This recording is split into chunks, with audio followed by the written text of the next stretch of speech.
પાંચ દીકરીઓની માં હોવું કંઈ સહેલી વાત ન કહેવાય. સૌથી વધારે મુશ્કેલી તો ત્યારે પડે જ્યારે પતિ જ દીકરીઓથી નફરત કરતો હોય. પહેલી દીકરી જન્મી ત્યારે સાસરાવાળાઓએ ખોટા મોઢે અભિનંદન પાઠવ્યા હતા, પણ એક પછી એક દીકરીઓના જન્મથી સાસરાવાળાઓએ મારું જીવવું મુશ્કેલ કરી નાખ્યું હતું. એ જમાનામાં હું જે ગામડામાં રહેતી હતી ત્યાં એક સ્ત્રીને માન સન્માન ત્યારે જ મળતા જ્યારે એ દીકરાની માં બને. જ્યારે મારી ચોથી દીકરીનો જન્મ થયો ત્યારે મારા પતિએ તેનું મોઢું પણ ન જોયું અને મારા સાસુ મને દવાખાનામાં એકલી મૂકી ઘરે જતા રહ્યા. જ્યારે મારી તબિયત ઠીક થઈ તો હું મારી ફૂલ જેવી દીકરીને લઈને ઘરે જવા નીકળી. જ્યારે હું દવાખાનાની બહાર નીકળી તો એક ગરીબ સ્ત્રી બારે બેઠી હતી. તે ત્યાં નાના રમકડા વેચતી. હું તેની મદદ કરવાના હેતુથી તેની પાસે ગઈ અને તેની પાસેથી એક નાનું રમકડું લીધું તો તે ખુશ થઈ ગઈ અને મને આશીર્વાદ આપવા લાગી. મેં કહ્યું, બહેન, આશીર્વાદ આપવા જ હોય તો મારી દીકરીઓને આપો કે તેમનું નસીબ સારું હોય. મારા મોઢા ઉપર ઉદાસી જોઈને તે બોલી, બેન, તને શું તકલીફ છે? ન ઈચ્છવા છતાં મેં મારી બધી તકલીફ તે સ્ત્રીને કહી દીધી. તેણે મને દિલાસો આપ્યો અને કહ્યું, તારી આ દીકરી થોડીવાર માટે મને આપી દે. મેં પોતાની ફૂલ જેવી દીકરીને તે સ્ત્રીના ખોળામાં આપી દીધી. મારી દીકરીને ખોળામાં લેતા જ તે કહેવા લાગી, ચિંતા ન કર બેન, એક દિવસ તારો પતિ તને જરૂર સમજશે. ઘરે આવતા જ મારા ઉપર મુસીબતનો પહાડ તૂટી પડ્યા. ઘરે મારું સ્વાગત મારા પતિએ મને થપ્પડ મારીને કર્યું. સાસુએ મારી દીકરીને મારા હાથમાંથી છટીને પછાડતા હોય તેવી રીતે પલંગ પર રાખી અને કામોનું એક લાંબુ લિસ્ટ મારી સામે રાખી દીધું અને કહ્યું, ફટાફટ ઘરના કામમાં લાગી જા. મારી જેઠાણી, જે 3 દીકરાની માં હતી, તે વાતે વાતે મારા પર રૂઆબ કરતી અને હું ચૂપ રહીને સહન કરી લેતી. જિંદગી ધીમે ધીમે આમ જ પસાર થવા લાગી. મારી ફૂલ જેવી દીકરીઓને બાપ કે દાદીનો પ્રેમ મળ્યો નહીં. ઘણીવાર હું વિચારતી કે દીકરી પણ ભગવાને જ બનાવી છે. બધું ભગવાનના હાથમાં જ હોય છે. તે ઈચ્છે તેને દીકરો આપે અને ઈચ્છે તેને દીકરી આપે છે, તો પછી તેની જવાબદાર એક સ્ત્રીને કેમ ગણવામાં આવે છે? ધીમે ધીમે સમય વીતવા લાગ્યો અને ફરી વખત હું ગર્ભવતી થઈ. 4 દીકરીઓ પછી હવે મારી પણ આશા હતી કે ભગવાન મને એક દીકરો આપે, જેથી હું મારા પતિ અને સાસુની ફરિયાદ દૂર કરી શકું. જેમ જેમ મારી ડિલિવરીનો સમય નજીક આવ્યો લાગ્યો તેમ તેમ મારો ડર પણ વધવા લાગ્યો. મારા પતિ કામકાજ માટે થઈને બીજા શહેરમાં રહેતા હતા. આ વખતે તો તેમણે મને સ્પષ્ટ શબ્દોમાં કહી દીધું હતું કે જો આ વખતે પણ દીકરીનો જન્મ થયો તો હું તને છૂટાછેડા આપી દઈશ. તેમની વાત સાંભળીને હું ખૂબ જ ડરી ગઈ. હું મનમાં ને મનમાં રડતી રહેતી અને ભગવાનને પ્રાર્થના કરતી રહેતી, પણ ભગવાને મારા નસીબમાં કદાચ હજી દુઃખ લખ્યું હતું. મને દુખાવો પડ્યો અને મને દવાખાને દાખલ કરી. મારી ડિલિવરી થઈ અને નર્સે મને કહ્યું, અભિનંદન, તમે એક દીકરીને જન્મ આપ્યો છે. નર્સની વાત સાંભળીને મારી આંખોમાં આંસુ આવી ગયા. ફરી એક વખત હું અને મારી દીકરી વગર વાંકે સજા ભોગવીશું. મને થયું કે મારા શ્વાસ રોકાઈ જાય અને હું આ મુસીબતમાંથી બચી જાઉં, પણ એ શક્ય નહોતું.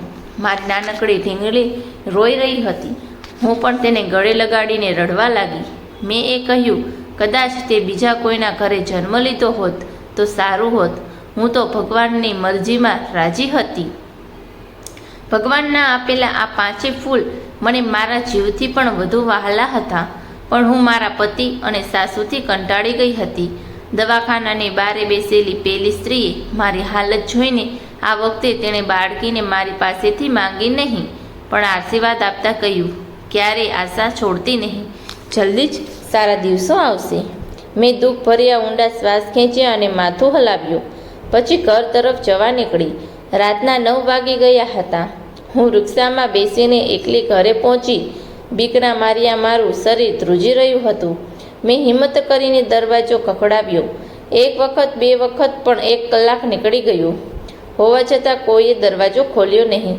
અંદરથી મારી દીકરીઓનો રડવાનો અવાજ આવી રહ્યો હતો. અંધારું થઈ ગયું હતું, પણ કોઈએ દરવાજો ખોલ્યો નહીં. હું તે દરવાજાનો ટેકો લઈને બેસી ગઈ અને રડતી રહી. અડધી રાતે મને દરવાજો ખોલવાનો અવાજ આવ્યો. હું જલ્દી ઊભી થઈ ગઈ. દરવાજો મારી મોટી દીકરીએ ખોલ્યો હતો.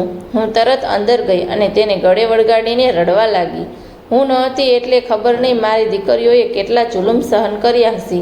મારા પતિ બિંદાસ સૂતા હતા. હું પોતાની 5મી દીકરીને લઈને રૂમમાં ગઈ અને સૂઈ ગઈ. નબળાઈ અને થાકના લીધે જલ્દી જ મને ગાઢ નીંદર આવી ગઈ. મારી આંખ ત્યારે ખુલી જ્યારે મારા પતિ નિલેશે મને વાળથી ખેંચીને ઉઠાડી. મેં પહેલી વખત એનું આટલું ગુસ્સાવાળું રૂપ જોયું હતું. મને ડર લાગવા લાગ્યો હતો. એવું લાગી રહ્યું હતું કે જાણે તે મને મારી નાખશે. તેનું આ રૂપ જોઈને હું ખૂબ જ ગભરાઈ ગઈ. નિલેશે મને બહાર લઈ આવ્યા. મારી દીકરીઓ આ બધું જોઈને રડવા લાગી અને મારા સાસુ તેમને ખીજાઈને ચૂપ કરાવી રહ્યા હતા. નિલેશે કહ્યું, કોના કહેવાથી તું આ ઘરમાં દાખલ થઈ? મારા ઘરવાના દરવાજા તારા માટે બંધ થઈ ગયા છે. પોતાની દીકરીઓને લે અને મારા ઘરમાંથી નીકળી જા. મારા સાસુ પણ મારી દીકરીઓને ધક્કા મારીને ઘરની બહાર કાઢવા લાગ્યા. હું હાથ જોડીને તેમના પગમાં પડી ગઈ અને કહ્યું, આ મારું ઘર છે, હું ક્યાંય નહીં જાઉં. આખરે 5 દીકરીઓને લઈને હું ક્યાં જાત? મા બાપ હતા નહીં અને એક ભાઈ હતો જે ક્યારેય સીધી રીતે વાત પણ કરતો નહોતો. પછી તે મને પોતાના ઘરમાં કેમ રાખે? નિલેશ મને ઘરમાંથી કાઢી મૂકી હતી. હું મારી દીકરીઓ સાથે ત્યાં જ દરવાજા ઉપર બેઠી રહી. થોડી વાર પછી મારા સાસુની રાડ સંભળાવા આવી અને પછી નિલેશનો અવાજ સાંભળીને મને કંઈક દુર્ઘટના થઈ હોવાનો અહેસાસ થયો. મારા સાસુનો પગ લપસી જવાના કારણે તે પડી ગયા હતા અને તેમનું માથું જોરથી ભટકાવાના કારણે ખૂબ જ લોહી નીકળી રહ્યું હતું. નિલેશ રડતા રડતા તેમને ડૉક્ટર પાસે લઈ ગયો. પણ થોડાક સમયમાં ખરાબ સમાચાર આવ્યા કે માથા પર લાગવાના કારણે મારા સાસુનું મૃત્યુ થઈ ગયું છે. ભલે નિલેશે અને મારી સાસુએ મારી દીકરીઓ સાથે સારો વ્યવહાર કર્યો ન હતો, પણ તે વખતે તેમને તકલીફમાં જોઈને હું ખૂબ જ દુઃખી થઈ. બધા સગાવાલા મારા સાસુને જોવા અમારા ઘરે આવવા લાગ્યા. એટલે નિલેશે ફરી મને ઘરેથી જવાની વાત કરી નહીં. ધીમે ધીમે સમય પસાર થતો ગયો અને નિલેશનો વ્યવહાર મારી સાથે પહેલાં કરતાં થોડો સારો થઈ ગયો. ક્યારેક ક્યારેક જરૂરત પડે ત્યારે તે મારી સાથે વાત પણ કરતો, પણ પોતાની દીકરીઓને તો એક નજર જોતો પણ નહીં. મેં નોટ કર્યું હતું કે તે બીજી સ્ત્રીઓમાં વધારે રસ લેવા લાગ્યો હતો. હવે મારા માથા ઉપર બીજો ખતરો મંડરાવા લાગ્યો હતો. મને ડર હતો કે દીકરાની ચાહમાં નિલેશ કંઈક બીજા લગ્ન ન કરી લે. દિવસે ને દિવસે મારે આ ડર વધતો જતો હતો અને પછી એક દિવસ મારો આ ડર સાચો સાબિત થયો. નિલેશ મારી પાસે આવ્યો અને કહ્યું, મમ્મીને 3 મહિના થઈ ગયા છે અને હું કામે જતાં પહેલાં બીજા લગ્ન કરવા માંગુ છું. કેમ કે તું તો દીકરાઓ પેદા કરવાનું મશીન બની ગઈ છે. દીકરાની આશા લઈને મારી મા પણ આ દુનિયામાંથી જતી રહી. નિલેશની આ વાતો સાંભળીને મારું લોહી ઉકળવા લાગ્યું. જિંદગીમાં પહેલાં જ કોઈ ઓછી મુસીબતો હતી કે હવે નિલેશ મારી સોતરને મારા માથે બેસાડવા માંગતો હતો. હું એમને સમજાવવા લાગી, પણ તે ઊંધા વિચાર રાખવાવાળો માણસ મારી વાત ક્યાંથી સાંભળે? તે રાતે હું ખૂબ જ રડી અને મારી જિંદગી એક બોજ લાગવા લાગી. મનમાં તો થયું કે આ દુનિયાથી પોતાની આઝાદ કરી લઉં, પણ જ્યારે મારી દીકરીઓનો વિચાર આવતો તો પછી મારા આ વિચારને હું ભૂલી જતી. સવારે ઉઠી તો મારું આખું શરીર તાવથી તપી રહ્યું હતું. પહેલાં તો નિલેશે કંઈ ધ્યાન દીધું નહીં, પણ જ્યારે તબિયત વધારે બગડવા લાગી તો નિલેશ મને ડૉક્ટર પાસે લઈ ગયો. મને ત્યારે ખૂબ જ નવાઈ લાગી જ્યારે ડૉક્ટરે કહ્યું કે હું ગર્ભવતી છું. આ સાંભળી હું ખુશ થઈ નહીં, ઉલટાનું મારી ચિંતા વધી ગઈ. નિલેશને આજે મુંબઈ જવાનું હતું. જ્યારે એણે આ સમાચાર સાંભળ્યા તો તે ચૂપચાપ મને ઘરે લઈ આવ્યો અને ગુસ્સેથી મને કહ્યું કે આ વખતે દીકરો આવ્યો તો ઠીક, પણ જો દીકરી આવી તો મારે તેને જોવી જ નથી. તેને ગમે ત્યાં નાખી આવજે, પણ આ ઘરમાં લઈને ન આવતી. જો મારી વાત ન માની તો તને અને તારી 5 દીકરીઓને એવી જગ્યાએ મોકલી દઈશ જ્યાંથી તમે ક્યારે પાછા નહીં આવી શકો. નિલેશની વાત સાંભળીને હું ધ્રુજી ગઈ. નિલેશ મને ધમકી આપીને મુંબઈ જતો રહ્યો હતો અને હું પસાર કરવા લાગી. જેમ જેમ ડિલિવરીનો સમય નજીક આવતો જતો હતો તેમ તેમ મારા હૃદયના ધબકારા વધતા જતા હતા. મારા ઘરમાં છઠ્ઠી દીકરીના આવવાનો મતલબ મારી 5 દીકરીઓ અને મારા માટે મુસીબત. હું ભગવાનથી એ જ પ્રાર્થના કરતી હતી કે ભગવાન આ વખતે મને દીકરો જ આપજો અને મારા પર અને મારી દીકરીઓ પર દયા કરજો. જો મને હવે છઠ્ઠી દીકરી આવી તો હું એ નાનકડા જીવને ના મારવાનું વિચારી શકું કે ના તેને અનાથની જેમ જ્યાં ત્યાં મૂકી શકું. તેથી ધીમે ધીમે સમય પસાર થતો ગયો અને મારા 9 મહિના પૂરા થઈ ગયા. ફરીવાર હું દવાખાનામાં દાખલ થઈ.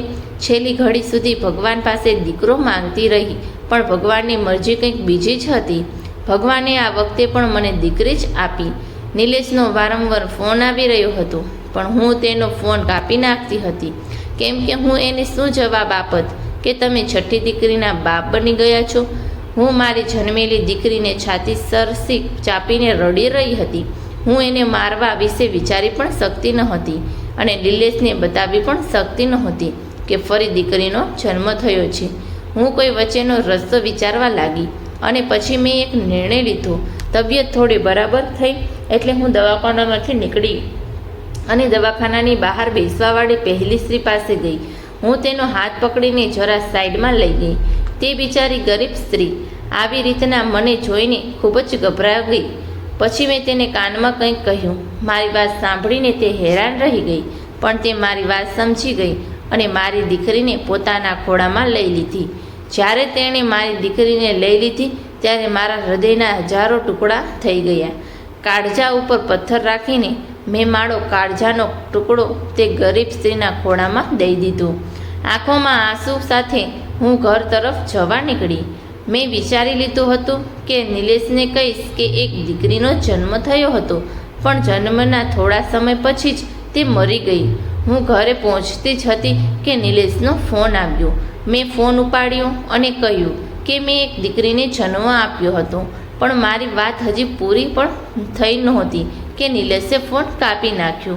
મેં ફરી તેને ફોન કર્યા પણ નિલેશે મારો ફોન ઉપાડ્યો ન હતો. હું વારંવાર ફોન કરી રહેતી હતી અને તે વારંવાર ફોન કાપતો જતો હતો. હું મારી દીકરીઓને ચોંટીને રડતી રહી. સમય ધીરે ધીરે પસાર થવા લાગ્યો અને પછી 1 વર્ષ, 2 વર્ષ, 3 વર્ષ, પૂરા 18 વર્ષ નીકળી ગયા પણ નિલેશે અમારા કોઈ ખબર અંતર કે હાલચાલ પૂછ્યા નહોતા. ઘરમાં જેટલી જમાપૂંજી હતી ધીમે ધીમે તે બધી ખતમ થઈ ગઈ હતી અને હવે અમારા ભૂખ્યા રહેવાના દિવસો આવી ગયા હતા.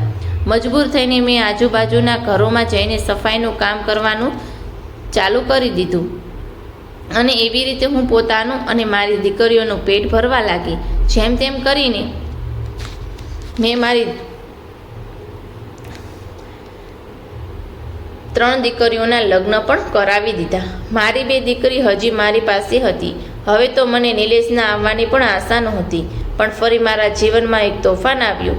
એક દિવસ હું ઘરમાં કામ કરી રહી હતી ત્યારે દરવાજો ખખડ્યો. મેં દરવાજો ખોલ્યો તો સામે નિલેશ ઊભા હતા. 18 વર્ષ પછી તેમ ફરી મારી જિંદગીમાં શું કામે આવ્યા હશે? જેવી પણ હતી પણ જિંદગી આરામથી પસાર થઈ રહી હતી. તે સહેજ હસ્યો અને અંદર આવી ગયું. હું એકદમ હેરાન ઊભી રહી ગઈ અને તેને જોતી રહી.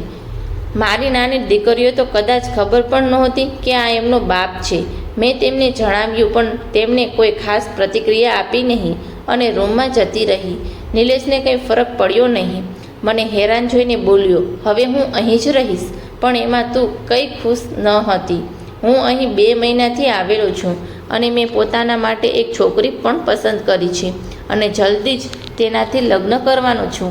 નિલેશની વાત સાંભળીને મને જરાય નવાઈ ન લાગી. મેં તો ક્યારનું માની લીધું હતું કે નિલેશે બીજા લગ્ન કરી લીધા છે પણ આંખોમાં આંસુ જરૂર આવી ગયા એમ વિચારીને કે જ્યારે નિલેશને બીજા લગ્ન જ કરવા હતા તો મારી જિંદગીમાં આવવાની જરૂરત શું હતી? મેં તો ક્યારની એના વિના જીવવાની આદત પાડી લીધી હતી. નિલેશ ફ્રેશ થઈને રૂમમાં આરામ કરવા જતો રહ્યો. અને હું ત્યાં જ બેઠી રહી ગઈ અને વિચારવા લાગી કે નિલેશે એકવાર પણ મને પૂછ્યું નહીં કે તે 18 વર્ષ એકલીને કેમ વિતાવ્યા, આપણી દીકરીઓ કેમ છે. એકવાર મારાથી વાત કરવાની પણ તેને જરૂરત ન લાગી. નિલેશે કહ્યું કે તેણે એક છોકરીની પસંદ કરી લીધી છે અને જલ્દી તેનાથી લગ્ન કરવાનો છે. કાલે જ તેની મા પોતાની દીકરીને લઈને અમારા ઘરે આવવાની છે અને કાલે જ તે લગ્ન કરી રહેશે. પંડિતને પહેલેથી જ કહી દીધું છે, એટલે કાલે તું બધી તૈયારીઓ કરી રાખજે. હું મનમાં ને મનમાં રડતી રહી અને આંસુ પીતી રહી અને નિલેશના લગ્નની તૈયારીઓ કરવા લાગી. બીજા દિવસે હું ઉઠી અને ઘરની સાફ સફાઈ કરવા લાગી. નિલેશ માટે નાસ્તો બનાવ્યો અને તેને ઉઠાડ્યો. તેણે નાસ્તો કર્યો અને પોતાની એક પણ દીકરી વિશે પૂછ્યું નહીં. તેને કહ્યું કે બપોર સુધીમાં મા દીકરી ઘરે આવવાના છે, તો બધી તૈયારીઓ કરી રાખજે. પંડિતજી થોડીક વારમાં જ આવવાના છે. મારા પર હુકમ ચલાવીને નિલેશ જતો રહ્યો. બપોરે નિલેશ તે છોકરીને અને તેની માને લઈને આવ્યો. તે છોકરીનું નામ નેહા હતું. બંને મા દીકરીને નિલેશ રૂમમાં બેસાડ્યા અને મારી પાસે આવીને કહ્યું કે તું જા અને નેહાને દુલ્હનની જેમ તૈયાર કર. મારી અંદર તો કોઈ જ લાગણીઓ બચી નહોતી. હું ચૂપચાપ ઉઠી અને નેહાને તૈયાર કરવા જતી રહી. તેને જોઈને મને ખૂબ જ દુઃખ થયું. તે માંડ 17-18 વર્ષની છોકરી હતી. ખૂબ જ માસૂમ અને સુંદર હતી. નિલેશને જરાય શરમ ન આવી. આટલી નાની ઉંમરની છોકરી સાથે લગ્ન માટે તૈયાર થઈ ગયો. ત્યારે મારી નજર તે છોકરીની મા ઉપર પડી, જેને જોઈને મને થોડું યાદ આવવા લાગ્યું. મને એવું લાગ્યું કે મેં તેને ક્યાંક જોઈ છે.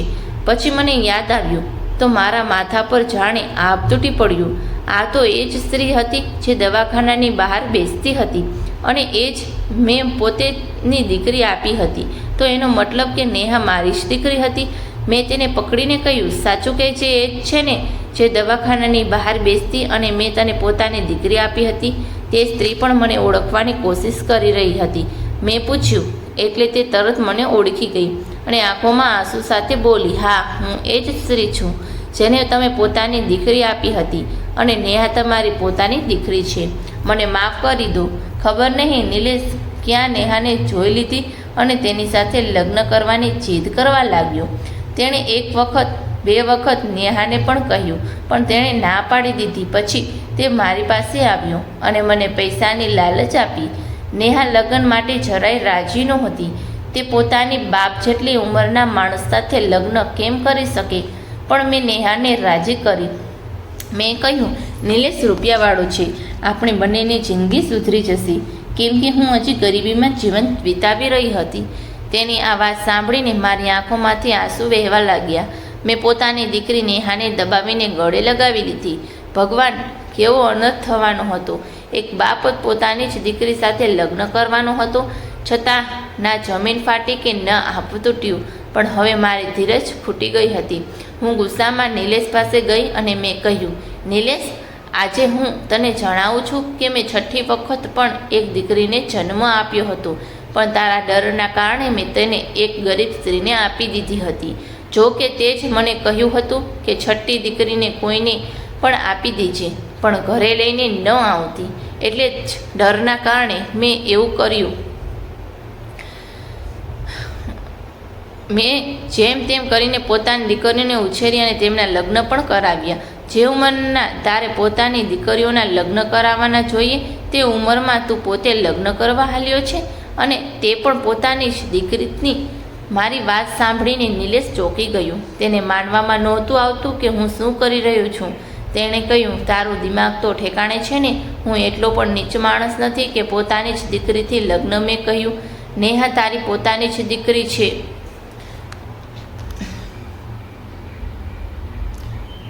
તે જ 6ઠ્ઠી દીકરી છે. તારા ડરથી મેં એક ગરીબ સ્ત્રીને આપી દીધી હતી અને આજે તું તેની સાથે જ. મને તો તારાથી ચીડ આવે છે. મારી વાત સાંભળીને નિલેશ આંખો ફાટી ગઈ. તે પોતાનું માથું પકડીને બેસી ગયો અને પછી ઘરની બહાર નીકળી ગયું. હું ફરી નેહા પાસે ગઈ. નેહા રડતા રડતા પોતાના બધા જ દાગીના ખેંચીને ફેંકી રહી હતી. મેં તેને આશ્વાસન આપ્યું. લાંબા સમય સુધી તેને ગળે લગાડીને બેઠી રહી. થોડા સમય પછી નેહા થોડી શાંત થઈ અને તે સૂઈ ગઈ. 8 દિવસ નીકળી ગયા પણ નિલેશના કંઈ સમાચાર નહોતા. આજે સવારથી જ મારું મન ખૂબ જ બેચેન હતું. વારંવાર ખરાબ વિચાર આવી રહ્યા હતા, પણ ફરી હું ઘરના કામ કરવા લાગી ગઈ. ત્યારે જ દરવાજા ઉપર એમ્બ્યુલન્સનો અવાજ આવ્યો. હું ગભરાઈને દરવાજો ખોલીને બહાર ગઈ તો મારા પગ નીચેની જમીન સરકી ગઈ. હોસ્પિટલના કર્મચારી નિલેશને લઈને ઘરની અંદર આવી રહ્યા હતા. નિલેશની હાલત જોઈને મારું મન રડવા લાગ્યું. તેણે મને ખૂબ જ દુઃખ આપ્યા હતા, પણ તે મારો પતિ હતો, મારી દીકરીઓનો બાપ હતો અને માણસાઈની રીતે પણ હું તેને તકલીફમાં જોઈ શકતી નહોતી. નિલેશનું ખૂબ જ ખતરનાક એક્સિડન્ટ થયું હતું. તેના બંને પગ કપાઈ ગયા હતા. તેની જીભ દાંતો વચ્ચે આવી જવાના કારણે કપાઈ ગઈ હતી, એટલે તે હવે બોલી પણ નહોતો શકતો. 8 દિવસ સુધી તે સરકારી હોસ્પિટલમાં અનાથની જેમ પડ્યો રહ્યો. જ્યારે ભાનમાં આવ્યો ત્યારે તેણે ઘરનું એડ્રેસ જણાવ્યું અને પછી હોસ્પિટલના કર્મચારી તેને અહીં લઈ આવ્યા. મેં દિવસ રાત નિલેશની સેવા કરી. નિલેશ મારી આંખોમાં આંખો મીચાવીને જોઈ પણ શકતો નહોતો. એક દિવસ હિંમત કરીને તેણે મને કહ્યું કે મને મારી દીકરીઓથી મળવું છે. મેં મારી 5 દીકરીઓને તેની સામે ઊભી રાખી દીધી, પણ નેહા તેની સામે ન આવી. નિલેશે રોઈને અને હાથ જોડીને પોતાની દીકરીઓની માફી માંગી. મારી દીકરીઓએ પણ પોતાના બાપને માફ કરી દીધું. આખરે તે તેમનો બાપ હતો. નિલેશે મને ઇશારામાં કહ્યું કે તેને નેહાથી પણ માફી માંગવી છે. જો નેહા મને માફ કરી દે તો મારા મન ઉપરનો બોજો કંઈક ઓછો થાય. નેહાથી પણ પોતાના બાપની આ હાલત જોવાની નહીં. તેણે પણ નિલેશને માફ કરી દીધું. નિલેશે આટલા વર્ષોમાં જે રૂપિયા ભેગા કર્યા હતા તેનાથી અમે એક ધંધો ચાલુ કર્યો અને મારી દીકરીઓના નસીબથી તે ધંધો ખૂબ જ સરસ ચાલવા લાગ્યો. હવે ઘરમાં રૂપિયાની કોઈ તંગી નહોતી. નિલેશે પોતાના રૂમમાં જ એક નાનકડું મંદિર બનાવ્યું હતું.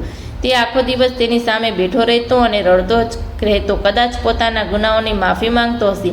તો મિત્રો, વાર્તા પસંદ આવી હોય તો અમારી ગુજરાતી સ્ટોરી ચેનલને લાઈક અને સબસ્ક્રાઈબ જરૂરથી કરી દેજો, જેથી કરીને અમારા વિડીયોની માહિતી તમને મળતી રહે. તો ફરી મળીશું એક નવી વાર્તા.